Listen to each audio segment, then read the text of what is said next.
My 6-year-old almost died after my parents deliberately left her locked in a car for over 3 hours during a heat wave. We had such a great time without her, my sister said. I didn't cry. I took action. 3 hours later, their lives started to unravel. I was halfway through pretending to care about a spreadsheet when my phone rang. Unknown number. Local. I almost ignored it.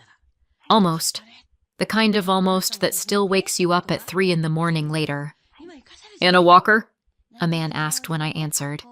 Yes. This is Officer Miller. Your daughter Lucy has been brought to the hospital. She's stable, but you need to come immediately. The word stable landed wrong, like a chair missing a leg. What happened? I asked.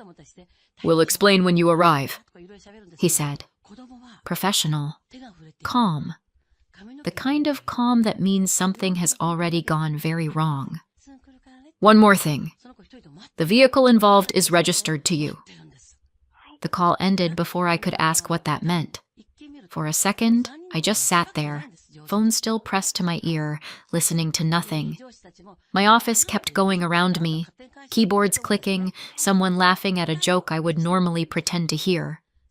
I stood up so fast my chair tipped over. I have to go, I told my boss, already grabbing my bag. Emergency! He started to say something supportive. I was already gone. The elevator took forever. The parking garage felt even longer. I ran the last stretch, heart pounding, already halfway into the worst scenarios my brain could manufacture. And then I saw it. My parking space was empty. I stood there, breathing too hard, staring at the concrete like it might explain itself. Then it clicked. Of course. I'd loaned my car to my sister Amanda. She had called that morning, something about fitting everyone in one car, their second one not being available. Could they please borrow mine since my daughter Lucy was coming too? I'd said yes, because that's what I always did. I didn't have time to think about it now. I pulled out my phone, ordered a taxi, paced like a trapped animal while the app cheerfully informed me my driver was 3 minutes away. 3 minutes stretched. I checked the time. Checked it again. When the taxi finally pulled up, I yanked the door open and practically fell into the back seat. Hospital, I said. My daughter's there. The driver nodded, unbothered. Traffic's a bit heavy today. Of course it was. The city chose today to be itself. I stared out the window, watching red lights stack up like insults. My hands wouldn't stop shaking. I tried calling Mom. No answer. Dad. Nothing. Amanda. Ringing. The hospital doors slid open with that soft, polite sound that feels offensive in moments like this. Inside, everything was too bright, too clean, too calm. I'm Anna Walker, I said to the desk. My daughter Lucy. She was brought in. A nurse checked a screen, looked back at me. Yes, she's stable. We're running some checks. Stable again. I nodded like that meant something. She was found alone in a vehicle. The nurse continued carefully. Given the circumstances, this has been reported. Reported. Another word that landed heavy. I was asked for ID, then asked to wait, then asked a few questions that sounded casual but weren't. Where had I been today? Who had my daughter? Whose car was it? I answered, truthfully, because I still believed truth mattered. When they finally let me see Lucy, she was sitting up on the bed, clutching a paper cup with both hands like it might disappear. Her cheeks were flushed. Her eyes were too big in her face. Mom, she said, and burst into tears. I wrapped myself around her, feeling how small she was, how tightly she clung. She shook like she'd been running for miles. I tightened my arms around her and waited. I didn't say anything for a moment. Just let her cry into my shoulder, because whatever came next, I needed this one small pocket of time where she was just my child and nothing else existed. A nurse hovered nearby. "Ms. Walker," she said gently, "I'm going to explain what happened, okay?" "Yes," I said. Too quickly. My mouth felt dry. She kept her voice calm and precise, the way people do when they're delivering information they've already had to repeat a few times. "Lucy was found in a parked car in a public lot," she said. "A passerby noticed a child inside, knocking on the window and crying. They contacted security, who responded and called 911. Lucy's fingers curled into my sleeve. "They arrived and got her out," the nurse continued. "She was conscious, very upset, and overheated. EMS brought her here for evaluation." I stared at her. "How long was she in the car?" "That's still being confirmed by police," she said. "Based on the information we have so far, it wasn't a short period." Not short. That was enough. "She kept asking where you were," the nurse added. "She was scared." My chest tightened. I pressed my lips together and nodded. "Physically, she's doing okay," the nurse said. "We're monitoring her and making sure she's hydrated. But because of her age and how she was found, we had to report it. That's standard." Standard. Another word that sounded too small for what it meant. Lucy shifted against me. "I waited," she whispered.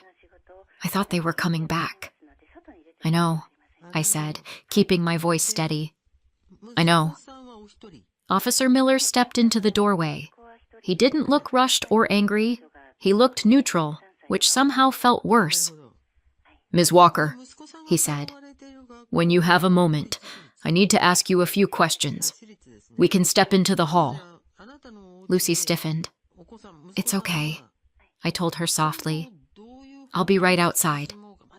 She nodded, but her grip tightened before she let go. In the hallway, the officer stood with his notepad tucked under his arm. "This is just initial information," he said.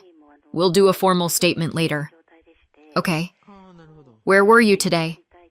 "At work." "And your daughter was with?" "My parents and my sister, Amanda." "And the vehicle she was found in?" "Mine," I said. "I loaned it to them this morning." He nodded once, wrote something down. "Did you give permission for Lucy to be left alone in the vehicle at any point?" "No," I said immediately. "Never." He looked up at that. "All right," he said. "We're still establishing a timeline and speaking with everyone involved. We'll be in touch to schedule a full statement." I wanted to ask what that meant, what they thought happened, but his tone made it clear this wasn't the moment. I went back to Lucy's room and sat beside her again. She was calmer now, sipping from the paper cup, watching me like she needed to make sure I wasn't going anywhere. I pulled out my phone and tried calling Amanda again. This time she answered. "You should have seen the place," she said right away, bright and breathless. "Logan didn't want to leave." "Where is Lucy?" I asked. There was a pause. Not alarm, just the sound of someone deciding how much effort to put into an answer. "She's in the car," Amanda said. "We told her to stay there." My stomach dropped. "Why?" "Oh, come on," she said, already annoyed. "She was acting up all afternoon, complaining about everything. We needed a break." "A break," I repeated. "Yes," Amanda said. I could hear background noise now, voices, movement, something loud and cheerful. She wouldn't calm down. She was being dramatic. "And you left her there?" I said. "For a bit," she replied, like this was obvious. "She needed to cool off." "In the car," I said again. "Anna," she sighed. "Don't do that thing where you twist my words. She's fine. She's just sulking." I stared at the wall, trying to keep my voice steady. "How long has she been there?" "I don't know," Amanda said. "We're busy. The other kids are having a great time."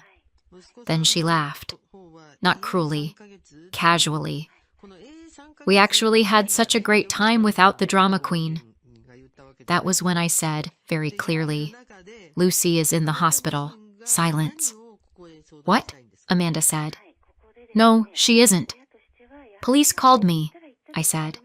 "I'm at the hospital with her." "That's not possible," she said immediately. "We parked in the shade. The window was open." "She was alone," I said. "Someone else had to call for help." Another pause. This one was different. She's fine though, right?" Amanda asked. "I mean, she's not actually hurt?" I closed my eyes for a second. "Define fine," I said. "She's alive." There it was. The exhale I could hear through the phone. "So nothing really happened," Amanda said quickly. "See? You're doing that thing again. You always blow things out of proportion." "She was locked in a car for hours," I said. "But she's okay," Amanda insisted. "You said it yourself. She's fine." And just like that, the fear was gone, replaced by irritation. "We didn't do anything wrong," she said. "You're turning this into a crisis for no reason." That was the question she chose. Not, what did she go through? Not how scared was she? Just whether this could still be dismissed. I ended the call. For a moment, I sat there with the phone in my hand, listening to the steady beep from somewhere down the hall. It sounded like proof, like time continuing whether anyone deserved it or not. Lucy looked up at me from the bed, watching my face. "Are we going home?" she asked. "Yes," I said. "Very soon." I took her hand. It fit entirely inside mine. They hadn't lost track of her for a few minutes. They hadn't made a mistake and fixed it quickly. They had left her long enough for a stranger to notice, long enough for the police to get involved, long enough for my 6-year-old to believe no one was coming back. And once Amanda knew Lucy would live, the only thing that mattered was whether this could be made smaller. I stared at the wall across from the bed and felt the shock harden into something steadier.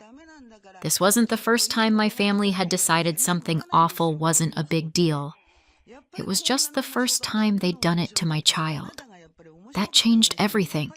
If you want to understand why my family could leave a 6-year-old alone in a car and then shrug about it, you have to understand how they've always handled inconvenience. Specifically, by assigning it to me. Amanda is 3 years older than I am. That matters, apparently. It mattered when we were kids, and it still matters now. She was the first, the talented one, the one with big feelings that needed to be nurtured, protected, defended. I was the other one, the adjustable one, the one who could take a hit because, according to my parents, I was strong. I learned very early that strong meant quiet. There's one memory I keep circling back to now. I hadn't thought about it in years, not actively, but it's always been there, like a bruise you forget until someone presses it. Amanda's birthday party. I was 7. She was 10, old enough to know exactly what she was doing. I'd been excited for weeks, that kind of kid excited where you count days on your fingers and plan what you'll wear even though you only own 3 acceptable outfits. There were balloons, music, a cake I wasn't allowed to touch yet. The house was full of people, loud and warm and busy in that way that makes kids feel like something important is happening. Amanda found me in the hallway while Mom was distracted, and Dad was pretending not to hear anything over the music. "Come here," she said. "I want to show you something."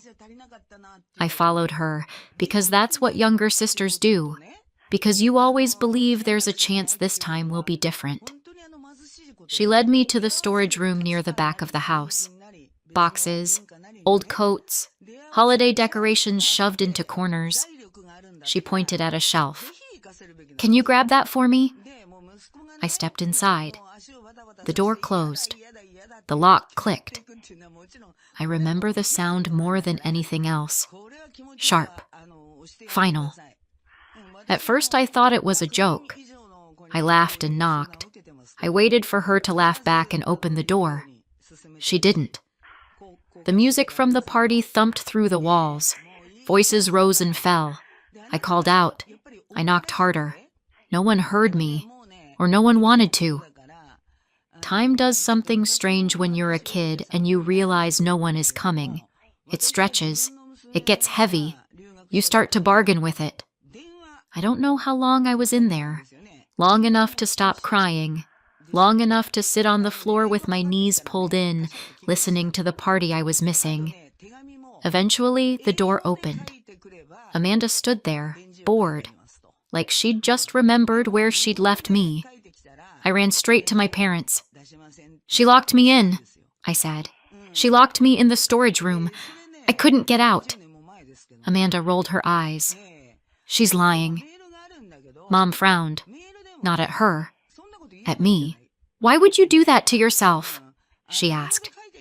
"I didn't," I said. "She did." Amanda crossed her arms. "She didn't want to come to the party. She said it was stupid." Dad sighed, the way he always did when something interfered with his comfort. "Enough," he said. "Don't start drama on your sister's birthday."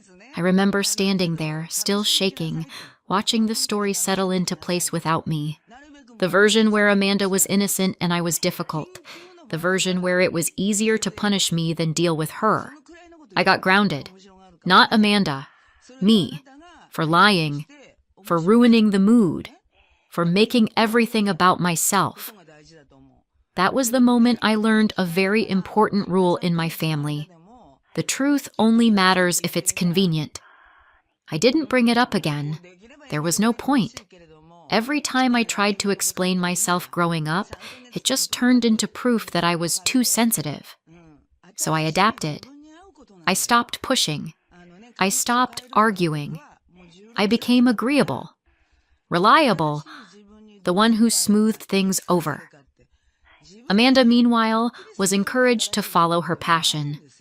She studied art history, then something else creative that sounded impressive and led nowhere. Every time she struggled, it was framed as bravery. When I chose a practical degree and a stable job, it was framed as luck.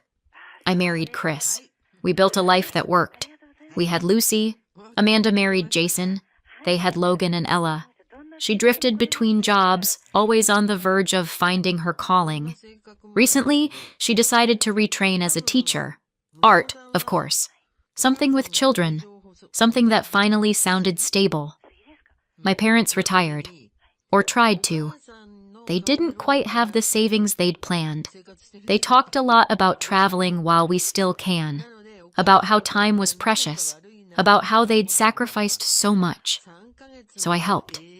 I sent money every month. Toward the mortgage. Toward breathing room. Toward dreams I wasn't part of but was apparently responsible for. Amanda couldn't help. She never could. She had kids. She was retraining. She needed support. I told myself this was what functional families did. One person carried more weight so the whole thing didn't collapse. And now here we were. My daughter alone. My car. My family minimizing it.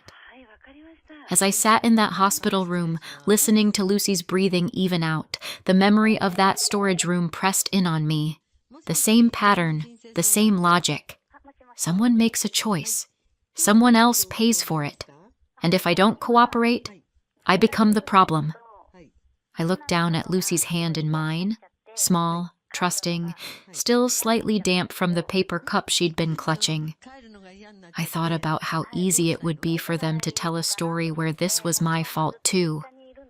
And for the first time in my life, I didn't feel sad about that. I felt alert. Because this time, I wasn't 7 years old in a storage room. And this time, they were about to find out what happens when I don't stay quiet. We were discharged just after sunset. That sounds calm. It wasn't. Lucy walked out clutching my hand like she was afraid the floor might disappear if she let go. The doctor had said all the right things. No lasting physical injury, vitals good, follow up with your pediatrician, Watch for changes in mood. The kind of sentences that look reassuring on paper and feel completely useless when your kid flinches every time a door closes. In the car, Chris's car, not mine, Lucy sat in the back seat in absolute silence, staring out the window like she was trying to memorize the route in case she ever had to escape on foot. Chris kept glancing at her in the mirror. "You okay, kiddo?" he asked gently. She nodded without looking at him. That was worse than if she'd cried. At home, everything felt wrong. The lights were too bright. The couch looked unfamiliar. Lucy refused to change out of her clothes at first, like they were armor. When she finally did, she asked if she could sleep with the hallway light on. Then she asked if one of us could sit with her. Then she asked if we could sit closer. I sat on the edge of her bed and let her hold my hand while Chris hovered in the doorway, helpless and furious in equal measure. "She keeps apologizing," he whispered to me at one point. "For nothing." "I know," I said. "She learned that from somewhere." Lucy eventually drifted off, but not deeply. Her breathing hitched every so often, like her body was still waiting for something bad to happen. I watched her sleep and felt that familiar parental madness settle in, the quiet, surgical rage that makes you capable of things you didn't know you could do. My phone lay on the nightstand, silent. Nothing from Mom. Nothing from Dad. Nothing asking how Lucy was. That absence was loud. The next morning, while Lucy sat on the couch wrapped in a blanket like a burrito who'd seen some things, my phone rang. Unknown number again. "This is Officer Miller," the voice said. "We need to schedule a formal statement, either later today or tomorrow." "Tomorrow," I said, without hesitation. I wanted time. I wanted my feet under me. After the call, I stood in the kitchen staring at the counter for a long moment, trying to remember what people did next in situations like this. Drink water? Cry? Scream into a pillow? Instead, I made toast. Lucy didn't eat. Still nothing from my parents. Then, finally, my phone rang again. Mom. I almost didn't answer. Not because I was scared, because I was tired. "Hi, sweetheart," she said, voice soft, almost syrupy. "How's Lucy doing?" There it was, the performance. "She's shaken," I said. "But she's okay." "Oh, thank God," Mom said. "See? She's fine. I told your father you'd call the police over nothing." "I didn't call the police," I said. "A stranger did, because Lucy was alone." "Well," Mom said, with a little laugh that landed like a slap, "you know how dramatic children can be, and she was safe. We left her in the shade." I closed my eyes. "She was locked in a car," I said, "for hours." "Anna," Mom said sharply, sweetness evaporating. "Don't exaggerate. You always do this. You blow things up and make us all look terrible." "Lucy could have died," I said. That was the wrong sentence. Mom inhaled, audibly. "Don't say that. Don't be hysterical." "Hysterical," I repeated. "Mom, the police are involved." "Yes," she snapped. "And do you have any idea what you've done?" There it was. The real conversation. "Amanda is retraining to be a teacher," Mom said. "She works with children. Do you know what something like this could do to her record? To her future? Then all of you should have thought about that before you left my child in a car," I said. "Stop being so self-righteous," Mom shot back. "Nothing bad actually happened. Nothing bad happened because someone else intervened," I said. "Not you. Not Amanda." Silence. Then lower. Dangerous. "You need to fix this." "What do you mean?" "You need to tell them you were there. It was your car. You're the mother. It makes sense." I laughed. I couldn't help it. It came out short and sharp and a little unhinged. You want me to lie, I said. I want you to protect your family, she said. Amanda cannot have this on her record. I'm not doing that, I said. I'm telling the truth. Her voice went cold. You're going to ruin your sister's life over nothing. This isn't nothing, I said. You endangered my daughter. There was a pause. Then the words dropped, heavy and practiced.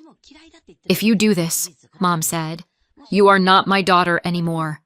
If you go through with this, don't call us parents. I didn't respond. Do you hear me? She demanded. I hear you, I said. And then I hung up. I stood there for a moment, phone still in my hand, waiting for something to happen inside me. Grief. Panic. Regret. What I felt instead was relief. Chris came into the kitchen quietly. He took one look at my face and stopped. They told me I'm not their daughter anymore, I said. I let out a short breath. I think they're right. He didn't argue. He didn't try to comfort me out of it. He just nodded once. Okay, he said. That was all I needed. I opened my laptop and logged into my bank account. The transfers were all there, lined up neatly. Mortgage help, monthly support, little lines of money that said, I'll fix this. I canceled every single one. No message, no explanation. Just gone. Afterward, fear crept in, late and unwelcome. What if they lied? What if they tried to pin this on me? So I called a lawyer. Mr. Hoffman listened without interrupting, then said, You did the right thing calling. Save everything. Messages, photos, anything that shows who was responsible. I looked over at Lucy, curled up on the couch, thumb in her mouth for the first time since she was 3. I will, I said. That night, I sat beside her again, watching her sleep. This wasn't just about what happened in that parking lot. It was about what happened every time I was expected to absorb the consequences so everyone else could stay comfortable. Tomorrow, I would tell the truth. And for once, I wasn't afraid of what would happen if I did. I didn't sleep. I lay there listening to Lucy breathe, counting the seconds between inhales. Every time she shifted, my body snapped awake, ready to fight an invisible enemy. By morning, fear had burned itself out and left something cleaner behind. Focus. Mr. Hoffman had said, save everything, so that's what I did. I made coffee I didn't drink and opened my laptop like I was clocking in for a job I'd never applied for. First, messages. The family chat was a museum of casual decisions. We'll take Lucy with us. Can we borrow your car? Ours is full. We've got her. So normal. So damning. I screenshot everything. Dates, times, names. I didn't editorialize. I didn't add commentary. I just preserved reality exactly as it existed before anyone realized it might need rewriting. Then social media. Amanda's page was a highlight reel of joy. Smiling faces, plates of food, location tags so precise they might as well have come with GPS coordinates. Logan had posted a story, something blurry and enthusiastic, the way 12-year-olds document happiness. Ella's face popped up in a photo with ice cream smeared across her cheek. Lucy wasn't in any of them. I sat back and let that settle. The absence wasn't subtle. It was a hole shaped exactly like my daughter. I sent the files to myself, labeled them neatly. Proof has a way of calming you down when nothing else will. At the station the next day, everything was beige and humming and aggressively neutral. Officer Miller met me with the same expression he'd worn in the hospital, professional, careful, unreadable. This will be recorded, he said.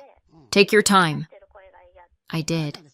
I told them where I was, who had Lucy, why they had my car, what had been agreed to. I didn't dramatize it. I didn't soften it. I said left alone instead of forgotten because words matter. When I explained the phone call, my mother's voice turning sharp, the demand that I take responsibility, the threat, I watched Officer Miller's pen slow. I slid the screenshots across the table. "Those are the messages," I said, "and the posts." He looked through them carefully. No reaction, no commentary, just documentation, which is its own kind of judgment. "I want to be clear," I said. "I'm not protecting them. I want accountability." He nodded. "We'll review everything." That was it. No dramatic declaration, no reassurance, just process. Outside, the air felt different, lighter. Or maybe I was. When I got home, Lucy was drawing at the kitchen table, tongue poked out in concentration. She looked up when I walked in. "Did you tell them?" she asked. "Yes," I said. "I told them." She considered this, then went back to her picture. That was enough for her. Kids are efficient that way. 3 days later, my doorbell rang. I knew who it was before I looked. Mom, Dad, Amanda, all standing there like they'd rehearsed it, like this was an intervention and I was the one with the problem. "We just want to see Lucy," Mom said, as if she hadn't disowned me less than a week earlier. "She's not available," I said. Amanda scoffed. "You're really doing this?" "I'm really doing this." Dad shifted his weight. "Can we talk like adults?" That phrase, always a threat disguised as reason. "I am talking like an adult," I said. "You're standing on my porch." They came inside anyway, or maybe I let them. It's hard to tell when you stop feeling obligated and start feeling curious. "You canceled the transfer," Mom said. "Yes." Dad's face tightened. "That money was for the mortgage." "I know." Amanda crossed her arms. "So now you're punishing everyone." "I'm responding to what happened." "You're blowing this out of proportion," Mom said. "Nothing really happened." I laughed. It slipped out before I could stop it. Dry, sharp. Humor as a pressure valve. "My daughter was found by a stranger knocking on a window," I said. "That's something." Amanda rolled her eyes. "She was never in danger." "You don't get to decide that after the fact," I said. Mom leaned forward. "We said things we didn't mean. You told me I wasn't your daughter anymore." "Well," she said, waving a hand, "you were being impossible." Lucy peeked around the corner. Chris stepped in front of her without a word. "This conversation is over," he said.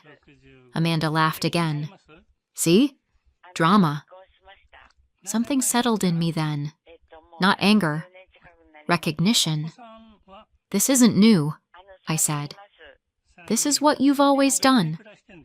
They stared at me. "Remember your birthday party?" I asked Amanda. "The one where I was locked in the storage room?" Mom frowned. "That was years ago." "You locked me in," I said to Amanda. "I told them. You denied it. And I got punished." "That's not how it happened," Amanda said automatically. "It is," I said. "And now you left my daughter behind so you could enjoy yourself, and when it caught up with you, you tried to make it my fault." Dad opened his mouth, closed it. I didn't raise my voice. I didn't need to. "You don't get access to Lucy," I said. "Not now. Not later. And you don't get my silence." Mom's eyes filled with tears. "You're tearing this family apart." "No," I said. "I'm stepping out of the role you gave me." Amanda stared at the floor. I walked them to the door. No shouting, no final speech. Just a boundary so solid, it felt like relief. After they left, I locked it. Lucy climbed into my lap and pressed her face into my shoulder. "Are we okay?" she asked. "Yes," I said. And for the first time, it wasn't a promise I was hoping to keep. It was a fact. 3 months later, life looks different in ways I didn't expect. The case ran its course. My parents and Amanda were each charged with misdemeanor child endangerment. No jail time, but probation, fines, mandatory safety and parenting courses, and a permanent record. The kind that doesn't disappear just because you're embarrassed by it. For the first time, the truth didn't get smoothed over. It stayed where it belonged. Amanda's teaching plans ended before they ever really began. Because she was still in training, her placement was terminated immediately. As part of the outcome, she's barred from working with children for 5 years. Not forever, but long enough that the path she was counting on no longer exists. I didn't hear any of this from them. We've been no contact since the day they showed up at my door. No calls, no messages, no attempts to explain or minimize. I found out through official paperwork and other people filling in the gaps. That distance made it easier to accept reality without anyone trying to rewrite it. Without my financial support, my parents had to cancel the retirement trip they'd been planning for years. They're still in the house for now, but things are tight. Knowing that hurts. But it no longer feels like something I need to fix. What matters most is Lucy. She sleeps through the night again. She laughs easily. She stopped apologizing for things that aren't her fault.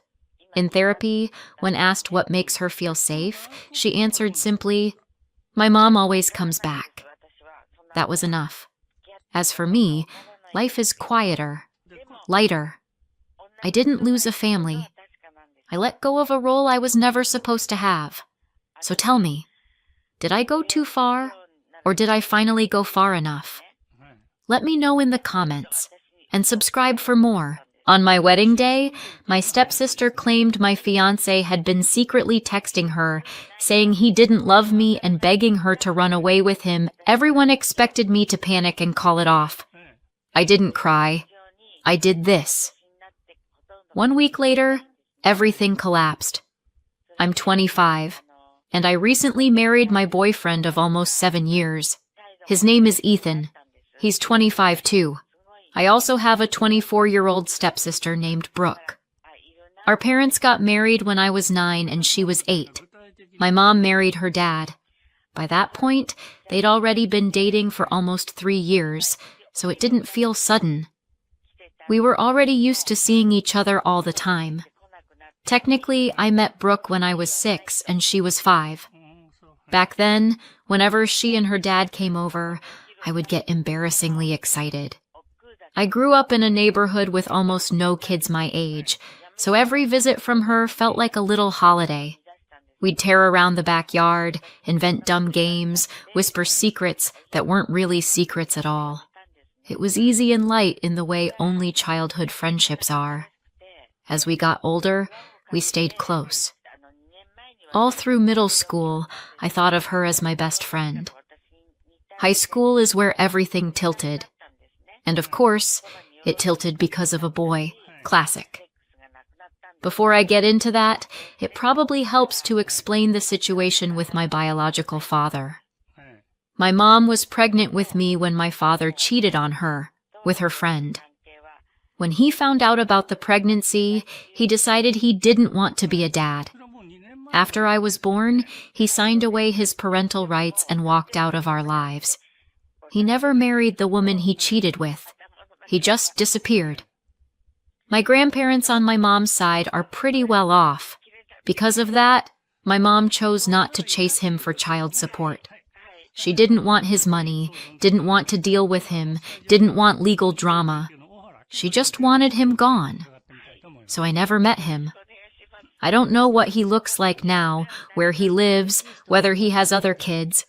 My stepdad, Brooke's dad, is the only father I really know. Brooke's mom died when Brooke was very young. She had multiple health issues, and the pregnancy made everything worse. After that, my mom had full custody of me, and Brooke's dad had full custody of Brooke. When our parents started dating and eventually moved in together, Brooke and I went from playdate friends to girls sharing the same house, She was almost exactly my age, and for a lonely only child, that felt like winning the lottery. Suddenly, I had a sister to share a room with, borrow clothes from, complain about homework with. We stayed close all the way until high school. Brooke had started school a year early, so even though she was technically a year younger, we were in the same grade. We started high school together. That was when Ethan walked into our lives. His family moved to our town, and he arrived as the new kid. Kind eyes, easy smile, and the kind of boy who remembers little things you say and brings them up later. He was funny and thoughtful, and just naturally attentive in a way that made my stomach flip. I noticed him. So did Brooke. We'd both had boyfriends before, but those were middle school things, awkward, unserious, more about texting than talking. What we felt for Ethan didn't feel like that. I could tell she liked him. She could tell I liked him. It was obvious. So I talked to her. We sat down one night and made a pact. We agreed that neither of us would try to pursue Ethan. No flirting, no asking him out, no secret texting. It sounds dramatic, but we were so sure our relationship as sisters was more important than any crush. We didn't want some boy to come between us. We told ourselves it wasn't worth it. We'd just be his friends. That was the responsible, mature, sisterly thing to do. We ended up having a lot of classes with him. The three of us became close friends. The more time I spent with Ethan, the worse my crush got. He was exactly the kind of person I had always hoped I'd meet, but I remembered the pact. So whenever he flirted with me, I shut it down gently. I didn't flirt back, even when he practically handed me chances on a silver platter. If he accidentally brushed my hand, I pulled away like I didn't notice. If he made a joke that was clearly aimed at me, I would laugh. But I'd keep things neutral. At home, Ethan's name was practically banned. We never discussed him. Not once.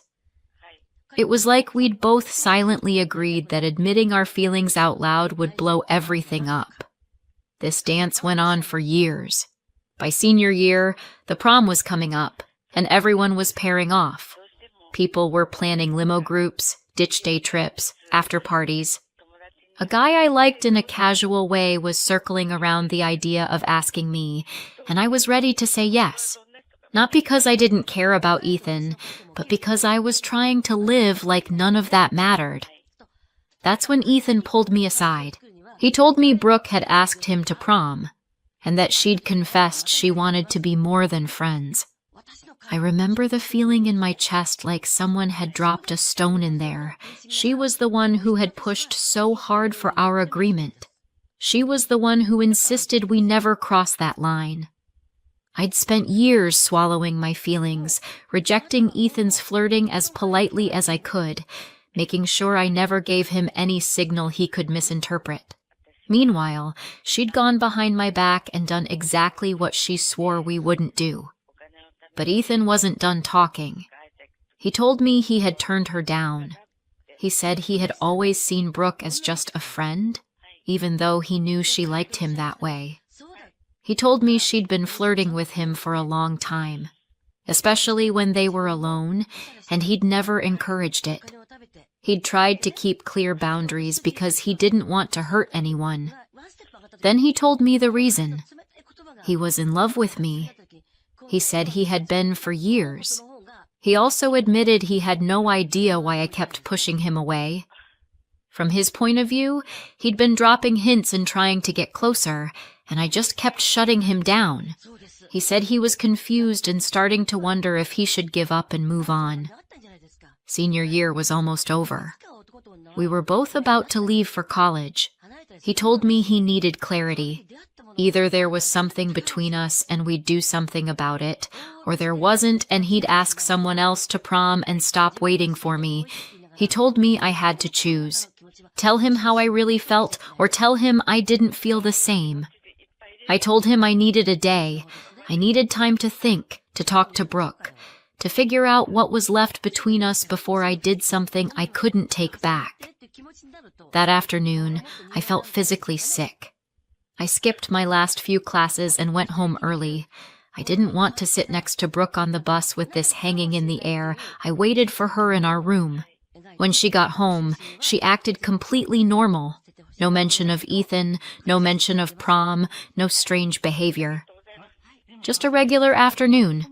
It was like she thought none of it would ever reach me. I brought it up. I asked if it was true that she'd asked Ethan to prom and told him she had feelings for him. She got defensive immediately. She told me it was none of my business, that whatever was going on between her and Ethan was between them, not me. But that wasn't true. It was my business, because she was the one who had forced the promise in the first place. She was the one who made it such a big deal that we both stay away from him. I'd been carefully pushing down everything I felt for years to protect her, and she hadn't even tried to do the same for me. We had a huge fight. Words we couldn't take back were said. She finally admitted that she had made that pact partly to protect my feelings, but mostly because she was convinced that if Ethan ever had to choose between us, he would choose her. In her mind, she was the obvious pick. So if I ended up dating him, that would somehow be unfair. Hearing that made something crack.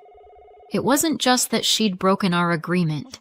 It was the way she believed she was entitled to him and that my feelings were somehow less real or less important.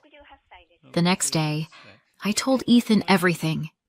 I told him about the promise, about all the times I'd deliberately shut him down, about how guilty and torn I'd been. I told him how hurt I was by what Brooke had done and what she'd said to me. He listened. He didn't pressure me. He just asked what I wanted. And for once, I didn't think about what Brooke would say. I didn't think about our pact or about being the good daughter who always keeps the peace. I told him I loved him. We started dating. That was 7 years ago. 7 really good years. I don't regret that decision for a second. But it was the end of my relationship with Brooke. We still lived in the same house, but she moved into the basement so she wouldn't have to share a room with me anymore. Our parents tried to get us to explain what had happened. Neither of us ever told them. From their point of view, one day their daughters were inseparable, and the next we were strangers. Eventually, everyone just adjusted. Ethan and I went to the same college. Brooke chose a school across the country. I hardly saw her for years. At holidays and big family events, we were polite but distant. We could talk about safe topics like work or classes or random family news, but it never went deeper than that. When we were kids, we used to stay up late and talk about being each other's maids of honor someday. In reality, we turned into people who made small talk over the dessert table.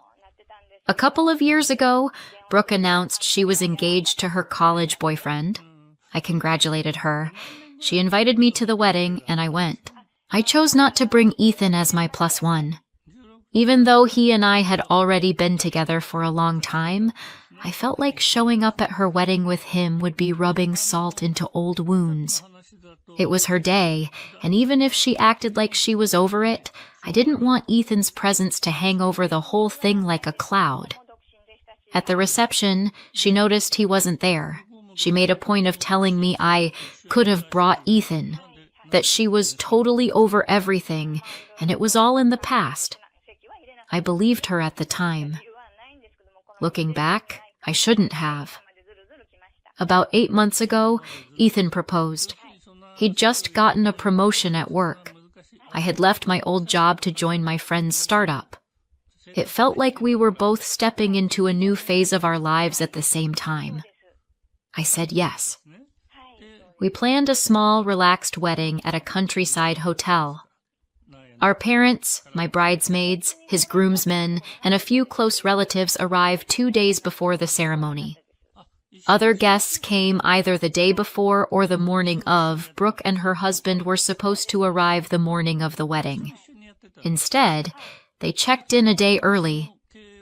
I remember hearing about it and assuming it was just a mix-up with the dates. I didn't think anything of it. I had 1,000 details swirling in my head. Seating charts, timelines, hair appointments. I didn't have the energy to be suspicious about a check-in time. On the morning of the wedding, my bridesmaids and my mom were in my room helping me get ready. Brooke drifted around the area a lot, even though she wasn't a bridesmaid and didn't have any actual tasks. Everyone else had a role. My bridesmaids were running errands and checking details. My mom was everywhere at once. People were busy, but Brooke just hovered nearby. It was strange, but I shoved that feeling aside. I was too nervous about everything else. Eventually, my dress, hair, and makeup were all done. My bridesmaids and my mom left to change into their outfits before the ceremony. We still had about an hour before I was supposed to walk down the aisle. I couldn't go down to the lobby or wander around the property. I didn't want anyone seeing my dress early, so I decided to walk slowly up and down the hallway outside my room, just to burn off some of the nervous energy. That's when Brooke stopped me. She said she needed to talk and that it was really important.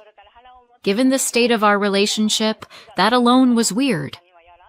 We weren't close. We barely shared anything more personal than, "How's work?" But we were in a public corridor of a hotel full of people who loved me. I felt safe enough to hear her out, so I listened. She started by telling me that coming to the hotel a day earlier than planned wasn't an accident.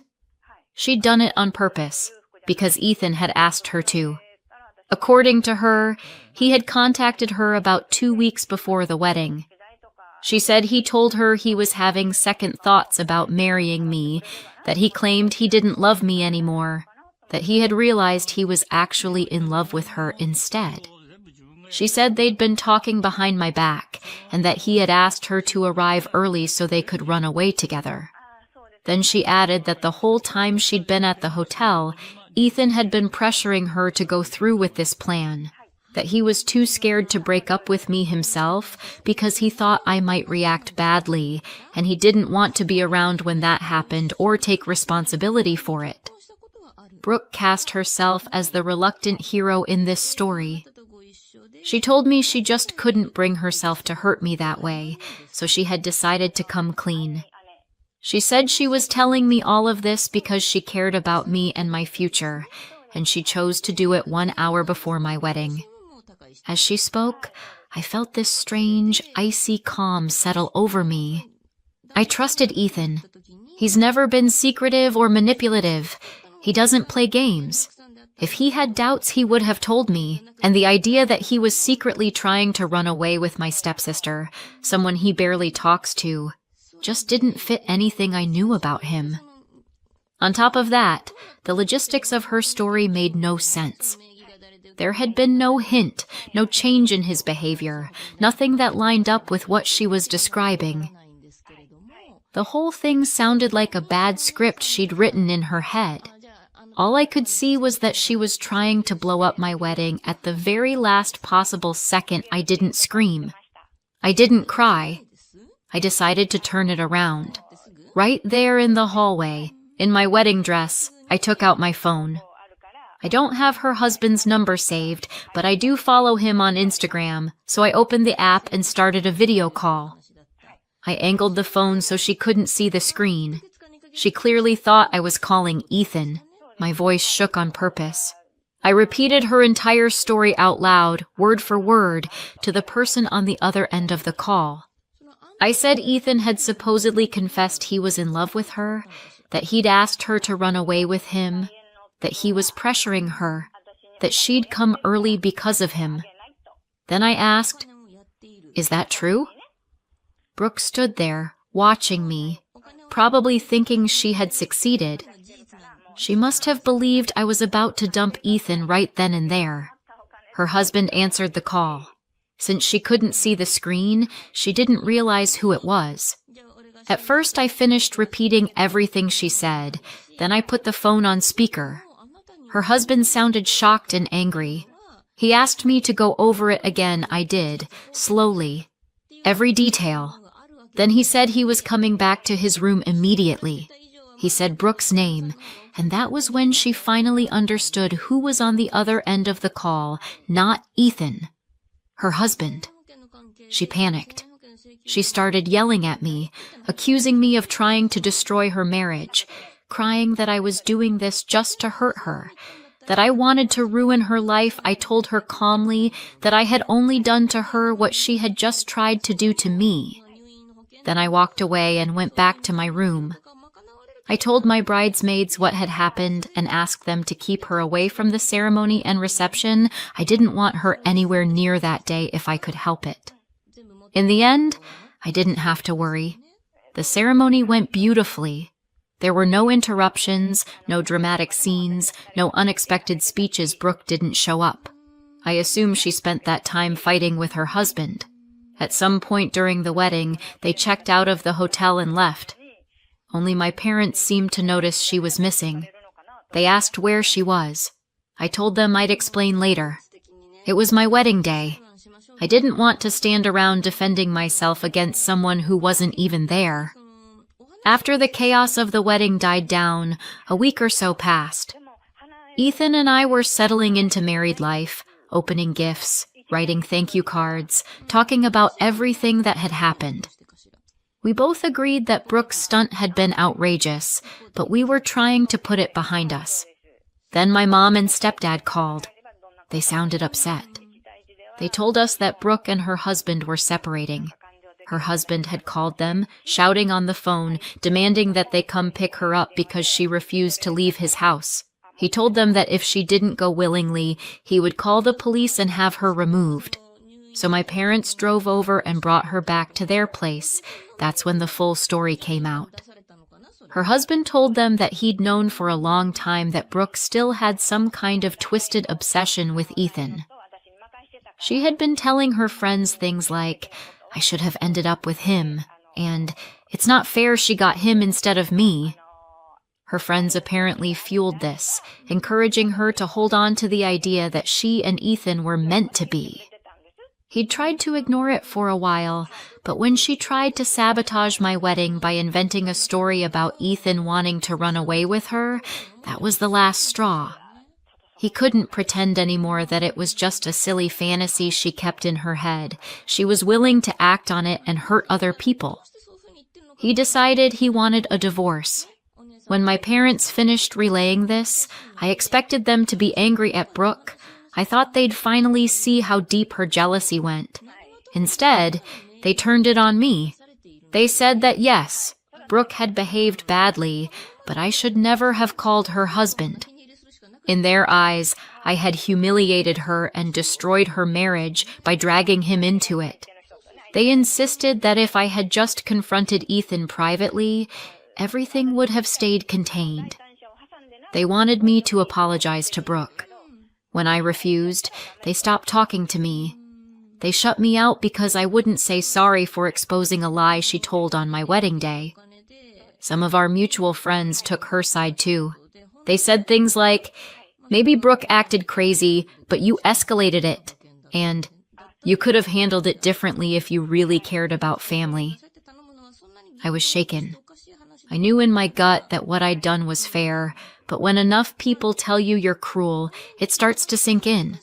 So I wrote about the situation online, anonymously, and read what strangers had to say. That changed everything. People who didn't know me or Brooke at all were blunt in a way my family wasn't. They pointed out that Brooke hadn't just crossed a line. She'd sprinted past it. She had tried to wreck the most important day of my life with a full-blown lie. All I'd done was tell the truth to someone who deserved to hear it. Seeing that spelled out over and over helped something click in my head. I realized that as long as I stayed in constant contact with my parents and the people defending Brooke, they would keep pressuring me to fix things in the one way that protected her and hurt me. By apologizing and taking the blame, I didn't want to spend years being emotionally browbeaten into saying I was wrong for defending my own wedding. So I pulled back. I stopped trying to reach out. If my parents wanted space, I would give them space. If friends had already decided I was the villain, I wasn't going to burn energy trying to convince them otherwise. Anyone who looked at what happened and still thought I was the main problem wasn't really on my side to begin with. Brooke is the one who tried to blow up my marriage before it even officially started. If anyone owed anyone an apology, it was her. Ethan and I decided to go on a second little honeymoon, just a short trip to unwind and clear our heads. By then, almost 2 weeks had passed since the wedding. I still hadn't spoken to my parents. Losing those friendships hurt, but not in a way that surprised me. I'd always felt a kind of distance with a lot of them. What hurt more was not talking to my parents. I kept catching myself reaching for my phone to text my mom something small and stupid, or to call my stepdad and tell him about the trip we were planning every time. I had to remind myself that I couldn't. They'd chosen to cut me off rather than admit Brooke had been out of line. Meanwhile, I was sure Brooke was living with them, telling her version of the story on repeat, twisting it in ways that made her look like the wounded one and me like some heartless monster. I imagined her painting herself as the abandoned daughter whose sister stole her chance at happiness. By the time we came back from the trip, I was almost certain my parents would hate me. I could understand my stepdad's instinct to protect Brooke. She's his biological child. I'm not. Of course, he would lean toward her side at first. My mom was harder to forgive. She knows what betrayal looks like. She lived it when my father cheated on her with her friend. She knows what it feels like when someone goes after your partner and tries to blow up your relationship because they want what you have. Out of everyone in the world, she should have been the one to understand why what Brooke did hurt so much. If, even after all of that, my mom was still choosing to see me as the problem, I honestly didn't know what else I could do. We went on our second honeymoon anyway. We called it the honeymoon again. I tried to focus on Ethan, on us, on the fact that we were finally married after everything we'd been through. On the third day of that trip, my mom sent me a message. I saw the notification on my phone. I didn't open it. I made a very deliberate decision. I didn't want to risk destroying whatever peace we'd managed to carve out for ourselves on that trip. If the message was cruel or full of accusations, I didn't want to spend the rest of the vacation crying in a hotel room, so I decided to wait. If another emotional blow was coming, it could land after we got home. When the trip ended and we finally walked back into our apartment, I sat on the couch, took a breath, and opened her message. She told me that she and my stepdad had let Brooke stay with them for a few days after the separation. Those few days had turned into something unbearable. Brooke wouldn't stop talking about me. She went on, trash-talking me, painting herself as the victim, retelling her distorted version of events. She refused to accept any responsibility. My mom said it was constant, exhausting, and ugly. At some point, they both finally snapped out of whatever fog they'd been in. They realized that Brooke really had tried to sabotage my wedding, that she'd gone to the hotel early with the intention of carrying out this plan to destroy my marriage before it even began. They realized I hadn't exaggerated anything. They kicked her out. In the message, my mom admitted that when everything first blew up, Brooke's collapsing marriage had felt like the more urgent crisis.